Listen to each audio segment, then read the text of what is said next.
Price lord. ದೇವರ ಅತಿ ಪರಿಶುದ್ಧ ನಾಮಕ್ಕೆ ಸ್ತೋತ್ರವಾಗಲಿ. ಮತ್ತೊಂದು ದಿನವನ್ನು ಕಾಣುವಂತೆ ದೇವರು ನಮಗೆ ಸಹಾಯ ಮಾಡಿದ್ದಕ್ಕಾಗಿ ಸ್ತೋತ್ರ. ಆತನು ಮಾಡಿದ ಎಲ್ಲ ಉಪಕಾರಗಳಿಗಾಗಿ, ಎಲ್ಲ ಆಶೀರ್ವಾದಗಳಿಗಾಗಿ ದೇವರಿಗೆ ಸ್ತೋತ್ರವನ್ನು, ಮಹಿಮೆಯನ್ನು ಸಲ್ಲಿಸ್ತೇನೆ. ಇಂದಿನ ವೇದ ಅಧ್ಯಯನಕ್ಕಾಗಿ ಒಂದು ವಾಕ್ಯವನ್ನು ಓದಿಕೊಳ್ಳೋಣ. ಕೀರ್ತನೆಗಳು 27 ಅದರ 8ನೇ ವಾಕ್ಯ. ನನ್ನ ಸಾನ್ನಿಧ್ಯಕ್ಕೆ ಬಾ ಎಂಬ ನಿನ್ನ ಮಾತಿಗೆ ನಾನು ಯೆಹೋವನೇ ನಿನ್ನ ಸಾನ್ನಿಧ್ಯಕ್ಕೆ ಬರುವೆನು ಎಂದು ಉತ್ತರ ಕೊಟ್ಟೆನು.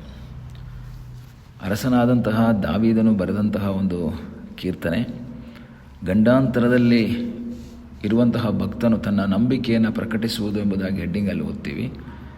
ಈ ಒಂದು ಕೀರ್ತನೆಯಲ್ಲಿ ಬಹಳ ಕಷ್ಟದಲ್ಲಿ, ಗಂಡಾಂತರದಲ್ಲಿ ಸಿಕ್ಕಾಕೊಂಡಂತಹ ವ್ಯಕ್ತಿ ನಂಬಿಕೆಯಲ್ಲಿ ದೃಢವಾಗಿ ನಿಲ್ಲುವಂತಹ ಅನೇಕ ವಾಕ್ಯಗಳನ್ನು ನೋಡ್ತೀವಿ. 1ನೇ ವಾಕ್ಯದಲ್ಲಿ ಓದ್ತೀವಿ, ಯೆಹೋವನು ನನಗೆ ಬೆಳಕು, ರಕ್ಷಕನೂ ಆಗಿದ್ದಾನೆ, ನಾನು ಯಾರಿಗೆ ಭಯಪಟ್ಟೆನು. ಯೆಹೋವನು ನನ್ನ ಪ್ರಾಣದ ಆಧಾರವು, ನಾನು ಯಾರಿಗೆ ಹೆದರೇನು. ಧೈರ್ಯದ ಒಂದು ಮಾತನ್ನು ಹೇಳ್ತಾನೆ. ಗಂಡಾಂತರದಲ್ಲಿ ಸಿಕ್ಕಿಕೊಂಡಾಗಲೂ ಸಹ ನಿರಾಶೆಯ ಮಾತನ್ನು ಹೇಳದೆ ಕಾನ್ಫಿಡೆಂಟ್ ಆಗಿ ಧೈರ್ಯದ ಮಾತನ್ನು ಹೇಳ್ತಾನೆ. ಹೀಗೆ ದೇವರ ಸನ್ನಿಧಾನದಲ್ಲಿ ಪ್ರಾರ್ಥನೆ ಮಾಡ್ತಾ ಇದ್ದಾನೆ. ಯೆಹೋವನೇ, 7ನೇ ವಾಕ್ಯದಲ್ಲಿ ಯೆಹೋವನೇ ನಿನಗೆ ಗಟ್ಟಿಯಾಗಿ ಮೊರೆ ಇಡುತ್ತೇನೆ, ನನ್ನನ್ನು ಕರುಣಿಸಿ ಸದುತ್ತರವನ್ನು ದಯಪಾಲಿಸುವಂಥ ಪ್ರಾರ್ಥನೆ ಮಾಡಿದಾಗ ದೇವರು ಹೇಳ್ತಾ ಇದ್ದಾರೆ, ನೀನು ನನ್ನ ಸಾನ್ನಿಧ್ಯಕ್ಕೆ ಬಾ, ನೀನು ನನ್ನ ಹತ್ರಕ್ಕೆ ಬಾ. ನೀನು ಗಂಡಾಂತರದಲ್ಲಿರ್ಬೋದು, ಎಲ್ಲೇ ಇದ್ದರೂ ಸಹ ನನ್ನ ಸಾನ್ನಿಧ್ಯಕ್ಕೆ ಬಾ. ಈ ಬೆಳಗಿನ ಸಮಯದಲ್ಲಿ ದೇವರು ನನ್ನನ್ನು, ನಿಮ್ಮನ್ನು ಕರೀತಾನೆ, ನನ್ನ ಸಾನ್ನಿಧ್ಯಕ್ಕೆ ಬಾ.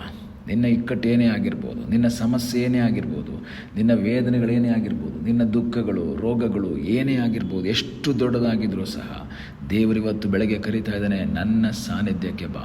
ನನ್ನ ಹತ್ರ ಬಂದರೆ ನಿನ್ನ ಎಲ್ಲ ಸಮಸ್ಯೆಗೂ ಪರಿಹಾರ ಇದೆ. ನಿನ್ನ ಇಕ್ಕಟ್ಟುಗಳಿಗೆ ಪರಿಹಾರ ದೇವರ ಸಾನ್ನಿಧ್ಯದಲ್ಲಿದೆ. ಈಗಲ ಸಮಯದಲ್ಲಿ ದೇವರು ನಮ್ಮನ್ನು ಕರೀತಾರೆ, ನನ್ನ ಸಾನ್ನಿಧ್ಯಕ್ಕೆ ಬಾ. ಆ ಮಾತಿಗೆ ಕಿವಿಗೊಟ್ಟು ದಾವೀದನು ಹೇಳ್ತಾನೆ, ಸ್ವಾಮಿ ನಿನ್ನ ಸಾನ್ನಿಧ್ಯಕ್ಕೆ ನಾನು ಬರುವೆನೆಂಬುದಾಗಿ ಉತ್ತರ ಕೊಟ್ಟೆನು. ಬರಲ್ಲ ಅಂತ ಹೇಳ್ತಾ ಇಲ್ಲ, ಆಗಲ್ಲ ಸ್ವಾಮಿ ಇಲ್ಲಿಗೆ ಬಾ, ನನ್ನ ಹತ್ರ ಬಾ ಅಂತಲ್ಲ, ನಿನ್ನ ಹತ್ರಕ್ಕೆ ನಾನು ಬರ್ತೇನೆ. ಈಗಲ ಸಮಯದಲ್ಲಿ ನಿನ್ನ ವೇದನೆಯ, ನಿನ್ನ ದುಃಖದ, ನಿನ್ನ ನಿರಾಶೆಯ ಮಧ್ಯದಲ್ಲಿ ನೀನು ದೇವರ ಸನ್ನಿಧಿಗೆ ಬರುವುದಾದರೆ, ದೇವರ ಸಾನ್ನಿಧ್ಯಕ್ಕೆ ಬರುವುದಾದರೆ ನಿನ್ನ ಸಮಸ್ಯೆಗೆ ಪರಿಹಾರ ಇದೆ, ನಿನ್ನ ಇಕ್ಕಟ್ಟುಗಳಿಗೆ ಪರಿಹಾರ ಇದೆ, ನಿನ್ನ ವೇದನೆಗಳಿಗೆ ಪರಿಹಾರ ಇದೆ, ನಿನ್ನ ಎಲ್ಲ ಕೊರತೆಗಳಿಗೆ ಒಂದು ಪರಿಹಾರವನ್ನು ಕೊಡುವುದಕ್ಕೆ ಶಕ್ತನಾದ ಒಬ್ಬ ದೇವರು ನಿನಗಾಗಿ ಜೀವಿಸ್ತಾ ಇದ್ದಾನೆ.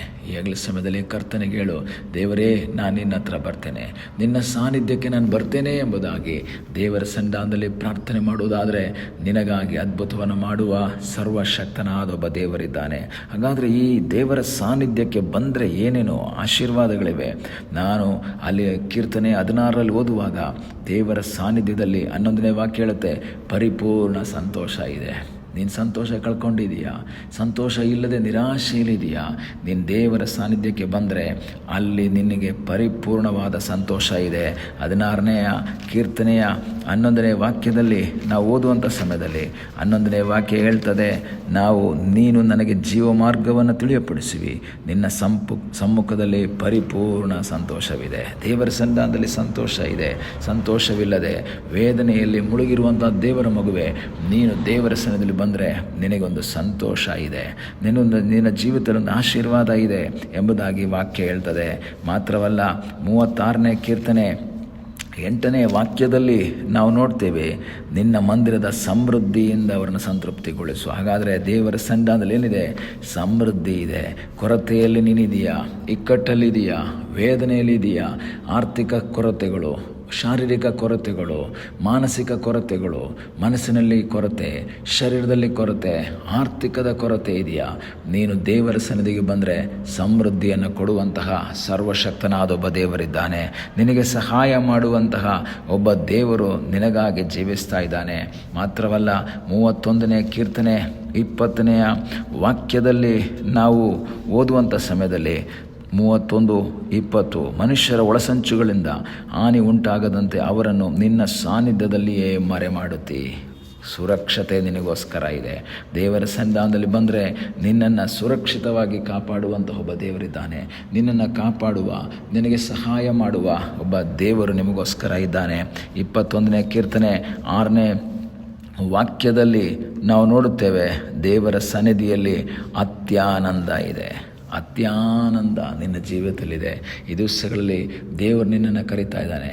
ಮಗನೇ ಮಗಳೇ ಬಾ, ನನ್ನ ಸಾನ್ನಿಧ್ಯಕ್ಕೆ ಬಾ, ನನ್ನ ಹತ್ರ ಬಾ, ನಾನು ನಿನಗೆ ಸಮಾಧಾನ ಕೊಡ್ತೀನಿ. ನನ್ನ ಹತ್ರ ಬಾ, ನನ್ನ ಹತ್ರ ಸಂತೋಷ ಇದೆ. ನನ್ನ ಹತ್ರ ಬಂದರೆ ಅತ್ಯಾನಂದ ಇದೆ. ನನ್ನ ಹತ್ರ ಸಮೃದ್ಧಿ ಇದೆ. ನನ್ನ ಹತ್ರ ಸುರಕ್ಷತೆ ಇದೆ. ಇಂದು ಪ್ರಿಯ ದೇವರ ಮಗುವೆ, ನೀನು ಯಾವ ವಿಷಯದಲ್ಲಿ ಕೊರತೆ ಅನುಭವಿಸ್ತಾ ಇದೆಯಾ? ಯಾವ ವಿಷಯದಲ್ಲಿ ನಿರಾಶೆಯಲ್ಲಿದೆಯಾ?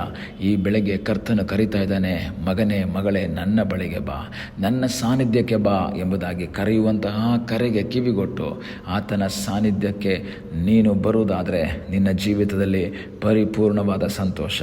ಯಾವ ವಿಷಯದಲ್ಲಿ ಕೊರತೆಯನ್ನು ಅನುಭವಿಸ್ತಾ ಇದೆಯೋ ಆ ವಿಷಯದಲ್ಲಿ ಒಂದು ಸಮೃದ್ಧಿ, ಆ ವಿಷಯದಲ್ಲಿ ಒಂದು ಸುರಕ್ಷತೆ, ಆ ವಿಷಯದಲ್ಲಿ ಒಂದು ಅತ್ಯಾನಂದವನ್ನು ಕೊಡುವುದಕ್ಕೆ ಶಕ್ತನಾದ ಒಬ್ಬ ದೇವರಿದ್ದಾನೆ. ಆ ದೇವರಲ್ಲಿ ಆಶ್ರಯಿಸೋಣ, ಆ ದೇವರ ಮುಖವನ್ನು ನೋಡೋಣ, ಆ ದೇವರ ಚಿತ್ತಕ್ಕೆ ವಿಧೇಯರಾಗೋಣ. ಆತನ ಸಾನ್ನಿಧ್ಯಕ್ಕೆ ಬರುವಂತಹ ಒಂದು ಅನುಭವ, ಆತನ ಸಾನ್ನಿಧ್ಯಕ್ಕೆ ಬರುವಂತಹ ಒಂದು ಸನ್ನಿವೇಶ ನಿಮ್ಮ ಜೀವಿತದಲ್ಲಿ ದೇವರ ದಯಪಾಲಿಸಲಿ. ಕಣ್ಣುಗಳನ್ನ ಮುಚ್ಚೋಣ, ಪ್ರಾರ್ಥನೆ ಮಾಡೋಣ. ನಮ್ಮನ್ನು ಬಹಳವಾಗಿ ಪ್ರೀತಿ ಮಾಡುವ ಪರಲೋಕದ ತಂದೆಯಾದ ದೇವರೇ, ಈ ಸಮಯದಲ್ಲಿ ಮತ್ತೊಂದು ಆವರ್ತಿ ನಿನ್ನ ಸಂಧಾನದಲ್ಲಿ ನಾವು ಬಂದಿದ್ದೇವೆ. ನಮ್ಮನ್ನೇ ನಿನ್ನ ಪಾದಗಳಿಗೆ ಒಪ್ಪಿಸಿಕೊಡ್ತೇವೆ. ನಿನ್ನ ಕೃಪೆ ನಮ್ಮೆಲ್ಲರ ಮೇಲೆ ಅಪಾರವಾಗಿರುವುದಕ್ಕಾಗಿ ಸ್ತೋತ್ರ. ನೀನು ನಮ್ಮ ಸಂಗಡ ಇರುವುದಕ್ಕಾಗಿ ಸ್ತೋತ್ರ. ನಮಗೆ ಕೊಟ್ಟಂಥ ಸಮಾಧಾನ ಸಂತೋಷಕ್ಕಾಗಿ ಸ್ತೋತ್ರ.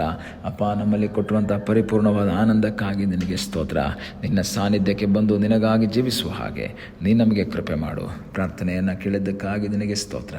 ಯೇಸುವಿನ ಮುದ್ದಾದ ಹೆಸರಿನಲ್ಲಿ ಬೇಡಿಕೊಳ್ಳುತ್ತೇವೆ ನಮ್ಮ ಪ್ರೀತಿಯ ತಂದೆಯೇ. ಆಮೇನ್. God bless you.